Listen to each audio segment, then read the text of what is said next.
What's going on, everybody? Ryan Thompson, the Assumable Guy. This is the Assumable Guy Show. Today, we're answering one of the most common questions I get from investors and people who already own a home. Can I assume a mortgage on a second home or an investment property? And the answer might surprise you. Let's get into it. So, here's the quick background. When most people hear about assumable mortgages, they think, okay, cool, I can get a rate in the 2s or 3s on a primary residence. That's awesome. But then the next thought is, wait, can I do this on a rental, on a second property, on something I'm not living in? And the answer is yes. Yes, yes, yes, you absolutely can. But there are some things you need to know about how each loan type works. Let's start with VA loans because this is where it gets really interesting. If a seller has a VA loan and they're willing to leave their entitlement with the property, the buyer assuming that mortgage does not have to live in the home. Let me say that again. If the seller leaves their VA entitlement, the buyer has no occupancy requirement. None. You can close on it and rent it out day one, right? Now, here's what most people don't realize. You don't have to be a veteran to assume a VA loan.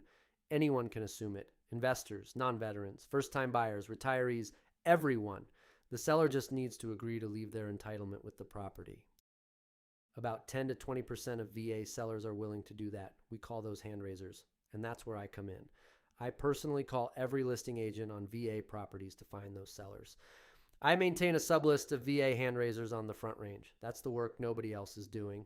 So if you're an investor and you want a rate in the 2s on a rental property, VA assumptions with a willing seller is your path. No occupancy requirement. The math on these is insane. This is where it gets real. Let me tell you about a deal we closed recently. One of our investors got into a $440,000 property with only $16,000 down. The rate? 2.99%. As an investor, less than 4% down on an investment property. $16,000. That's it. That's all they brought to the table on a $440,000 home. Think about that for a second. Where else can you get into a rental property for less than 4% down with a rate under 3%? I'll tell you, nowhere. Tell me where you can get a better investment in real estate. You can't. Now, you're probably thinking, okay, Ryan, but what about the monthly payment? What does the cash flow look like? So let's run the numbers. At 2.99% on a $400,000 loan balance, you're looking at about $1,700 a month on the mortgage. Rents in Colorado Springs on a property like that are running $2,200 to $2,500. So you're cash flowing from day one, and that's before we even talk about appreciation and loan pay down. I want to make this super clear. The returns on these investment assumptions blow conventional investment properties out of the water. Because think about it. If you went and got a conventional investment loan right now, you're looking at 7 to 7.5%. Plus, you need 20% down. On a $440,000 property, that's $88,000 just to get in the door versus $16,000. And your monthly payment at 7% would be closer to $2,900 versus $1,700. You're saving over $1,000 a month in carrying costs. Little hack for you. If you're a veteran and you're thinking about using your VA loan for a primary residence, consider this instead. Find a VA assumption where the seller leaves their entitlement. Assume it as an investment. Keep your own VA entitlement clean for your next primary residence purchase. You get the investment property at a killer rate, and you still have your full entitlement for your own home. That's the move. Now let me talk about FHA assumptions real quick.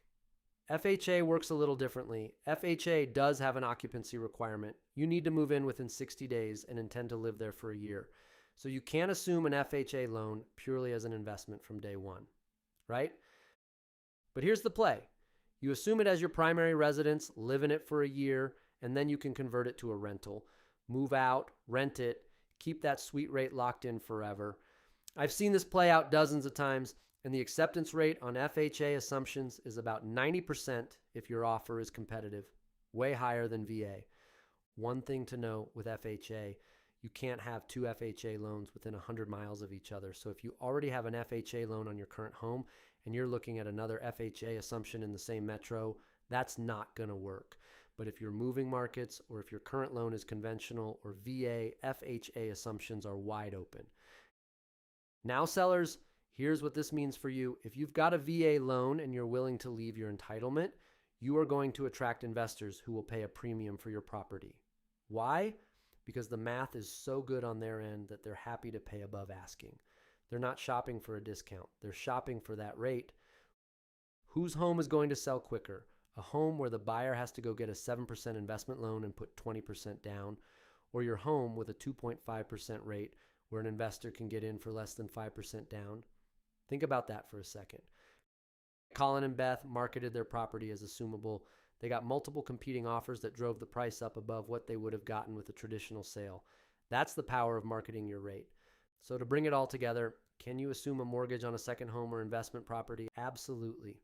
VA with seller leaving entitlement, no occupancy requirement. Rent it day one. This is the investor's dream scenario. FHA, live in it for a year, then convert to rental. Still an incredible deal with rates in the 2s and 3s. The equity gap on these is often way smaller than people think. Sellers who bought in 2020 and 2021 overpaid. They wrapped closing costs into the loan. Some of these equity gaps are $15,000, $20,000, $25,000. That's manageable.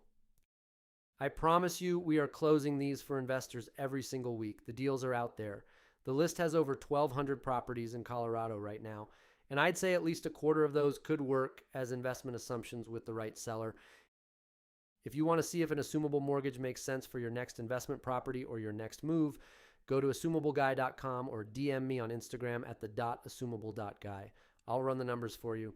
No pressure, just math. Let's go get some sweet deals. I'm Ryan Thompson. This is the Assumable Guy Show. Next episode, we're getting into how to find out if a home even has an assumable mortgage in the first place and why 75% of them are hidden from buyers. You don't want to miss that one. See you on the next one.